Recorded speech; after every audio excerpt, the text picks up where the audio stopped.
Bonjour frères et sœurs, nous sommes déjà à la fin de notre semaine de méditation. Commençons aujourd'hui par une prière, afin que l'Esprit nous rende attentifs à la parole. Seigneur, chaque jour, tu nous donnes de méditer ta parole. Parfois, nous l'écoutons sur notre lit ou dans la voiture, et d'autres fois, c'est en nous retirant pour prier ou en préparant le repas. Mais dans tout cela, Seigneur, tu nous parles.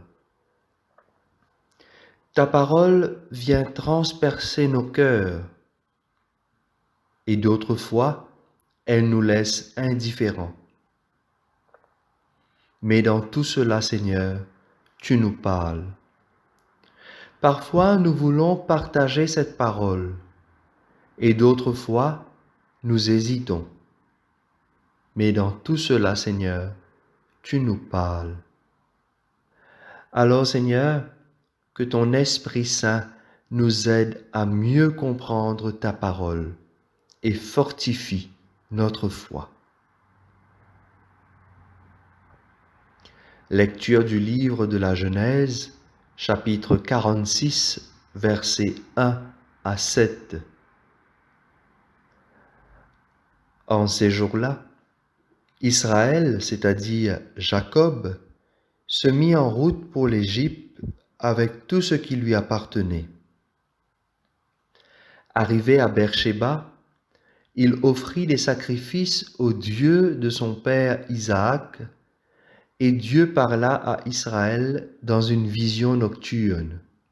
Il dit, « Jacob, Jacob. » Il répondit, « Me voici. » Dieu reprit, « Je suis Dieu, le Dieu de ton père. Ne crains pas de descendre en Égypte, car là-bas, je ferai de toi une grande nation. Moi, je descendrai avec toi en Égypte. Moi-même, je t'en ferai aussi remonter. Et Joseph te fermera les yeux de sa propre main. »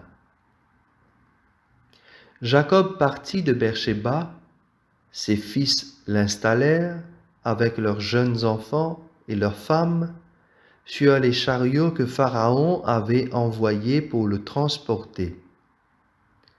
Ils prirent aussi leurs troupeaux et les biens qu'ils avaient acquis au pays de Canaan. Jacob arriva en Égypte avec toute sa descendance.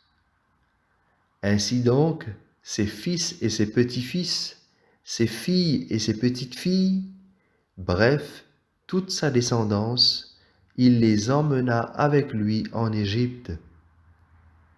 Jacob avait envoyé Juda en avant vers Joseph pour préparer son arrivée dans le pays de Goshen. Quand ils furent arrivés dans le pays de Goshen, Joseph fit atteler son char et monta à la rencontre de son père Israël. Dès qu'il le vit, il se jeta à son cou et pleura longuement dans ses bras. Israël dit à Joseph, « Maintenant que j'ai revu ton visage, je peux mourir puisque tu es encore vivant. » Parole du Seigneur. Alors, frères et sœurs, nous sommes presque à la fin du livre de la Genèse. Hier, nous avons conclu en parlant du pardon que Joseph offrit à ses frères. Et dans les chapitres suivants, Joseph demande à revoir son père et propose même que son père et tout son clan, c'est-à-dire les fils d'Israël, viennent s'installer en Égypte pour profiter de la bonne situation de Joseph lui-même. Alors Jacob montera en Égypte, effectivement, mais comme toujours, le Seigneur lui montrera sa fidélité. Dieu va lui dire qu'il n'oublie pas la promesse faite à Abraham, la promesse d'une descendance bien nombreuse. Et donc, le Seigneur rassure Jacob en lui disant, c'est moi qui te fais monter en Égypte, et là-bas, tu deviendras une grande nation. Et c'est moi également qui te ferai revenir en Israël vers la terre promise. Et donc, le séjour en Égypte ne sera que temporaire. Ce qui peut nous frapper ce matin, c'est la manière d'agir de Dieu. D'une part, nous l'avons bien souligné, de la situation désastreuse du départ, c'est-à-dire en ce qu'il s'agit de la vente de Joseph par ses frères, Dieu en a fait une bénédiction, car c'est lui qui permet à tout le clan de son père de survivre. D'autre part, ni Joseph ni son père n'auraient pu imaginer qu'ils se retrouveraient un jour. Après tout ce temps, le Seigneur permet à Jacob de retrouver son fils et permet à Joseph de retrouver son père.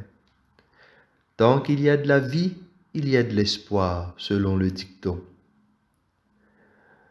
Cela nous apprend, frères et sœurs, que Dieu agit en son temps. Et ce qui peut paraître impossible à l'homme ne l'est pas pour Dieu. Cela nous invite à la confiance et à l'espérance. Alors prions durant ce week-end, afin que le Seigneur fasse grandir en nous l'espérance, surtout en ce temps de crise sanitaire, avec son lot de conséquences. Amen. Je vous souhaite à vous toutes et à vous tous, frères et sœurs, un très bon week-end, au plaisir de vous retrouver lundi matin.